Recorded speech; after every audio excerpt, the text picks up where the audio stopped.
అందరికీ నమస్కారం. రాశి విచారణ ఛానల్‌కి స్వాగతం. తుల రాశి వారికి జరిగే శుభాలు, అశుభాలేంటో తెలుసుకుందాం.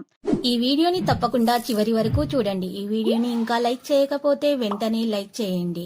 ప్రతిరోజు మీ రాశి ఫలాలు అందరికంటే ముందుగా తెలుసుకోవాలంటే క్రింద కనిపిస్తున్న రెడ్ కలర్ సబ్స్క్రైబ్ బటన్ ని క్లిక్ చేసి ప్రక్కనే ఉన్న బెల్ బటన్ ని యాక్టివ్ చేయండి. అలాగే వీడియోని తప్పకుండా మీ మిత్రులందరితో షేర్ చేయండి. ఈరోజు మీ మీద స్త్రీ పగబట్టి హాని చేసే ప్రయత్నం అయితే చేస్తుంది. మరియు మీ మీద స్త్రీ ఏడుపు కూడా ఉంది. మీ వ్యాపారం మరియు అభివృద్ధి మీద ఏడుస్తుంది. జాగ్రత్తగా ఉండండి. మరియు ఆ స్త్రీ యొక్క నరదృష్టి మీకు తగలకుండా ఉండాలంటే మీరు ఈరోజు మీ వద్ద నల్ల పసుపు కొమ్మును ఉంచుకోవాలి, లేకపోతే వసకొమ్ము అనేటటువంటి మూలికను మీ దగ్గర ఉంచుకోవడం ద్వారా మీకు ఎలాంటి హాని అనేది చేరదు. కొత్త రచనలు తయారు చేయబడతాయి.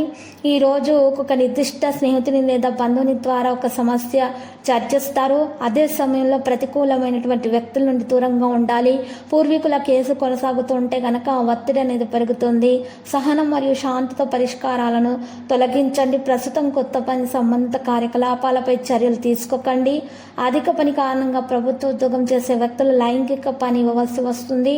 ఇక లైంగిక పని ఇవ్వవలసి ఉంటుంది. ప్రేమ వ్యవహారాల్లో మంచిగా సానుకూలతలు కూడా పెరుగుతాయి. పాత ఆలోచనలో ఈరోజు మీరు చేసే తప్ప కారణంగా ఒక అనుభవాలు కూడా కనుగొనబడతాయి. పనికి సంబంధించిన మార్పులు ప్రారంభంలో బాధను కలిగిస్తాయి, కానీ కొత్త విషయాలను అవలంబించడం ద్వారా మీ పురోగతి వైపు వెళ్ళడం చాలా అవసరము. ప్రజలతో చర్చలను ముఖ్యమైన నిర్ణయాలు తీసుకుంటారు.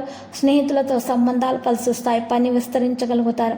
మీకోసం ప్రతికూల ఆలోచనలు అధిగమించడానికి ప్రయత్నిస్తూ ఉండండి. రోజు ప్రారంభంలో సమస్యలను కలిగి ఉంటారు, కానీ తర్వాత అవి తొలగించబడతాయి. రోజు చివరిలో ప్రయోజనకరమైన స్థానం మీకు లభిస్తుంది. విజయం సాధిస్తారు. జీవిత భాగస్వామితో ఒత్తిడి ఉన్న విషయాల్లో జాగ్రత్తగా ఉండండి. మీరు మతపరమైన పనులకు వెళ్ళే అవకాశం కూడా ఉంది. ప్రియమైన వ్యక్తుల్ని కలుస్తారు. సాయంత్రం పూట ఆదాయం పెరుగుతుంది. పని వేగవంతమవుతుంది. పథకాలు విజయవంతమవుతాయి. కొత్త రచనలు కూడా తయారు చేయబడతాయి. మనసు జాగ్రత్తగా చూసుకోండి. సామర్థ్యం పెరుగుతుంది. పనిలో ఉన్నటువంటి ఊహించిన దానికంటే ఎక్కువ ప్రయోజనం కూడా మీరు పొందుతారు. కుటుంబం మరియు బంధువులతో తగిన సమయం గడుపుతారు. పరస్పర చర్యలు ప్రతికూలమైనటువంటి విషయాల్లో జాగ్రత్తగా ఉండండి. ఖర్చులు పెరగవచ్చును. పేదవాళ్లకు సహాయం చేయండి. మీకు మంచి జరుగుతుంది. ఇతరులతో కలుస్తున్నప్పుడు గౌరవాన్ని కాపాడుకోండి. ఆదాయంలో ప్రభావితం అనేది రావడం జరుగుతుంది. ఇక లక్కీ సంఖ్య 44, లక్కీ కలర్ అయితే మరి బ్లూ. పరిహారంలో ఈరోజు మీరు చూసినట్లయితే కనుక వెంకటేశ్వర స్వామి ఆలయ దర్శనం చేసుకోండి. పార్వతీ మాతను పూజించండి. శుభప్రదంగా ఉంటుంది. ప్రతిరోజు ఈ విధంగా రాశి ఫలాలు తెలుసుకోవడానికి వీడియోని తప్పకుండా లైక్ చేయండి. క్రింద కనిపిస్తున్న రెడ్ కలర్ సబ్స్క్రైబ్ బటన్ ని తప్పకుండా క్లిక్ చేయండి. లైక్ మరియు సబ్స్క్రైబ్ చేసిన వారికి ఈ రోజు ఏదో ఒక శుభవార్త వినాలని నేను దేవుణ్ణి ప్రార్థిస్తున్నాను. Thank you for watching this video.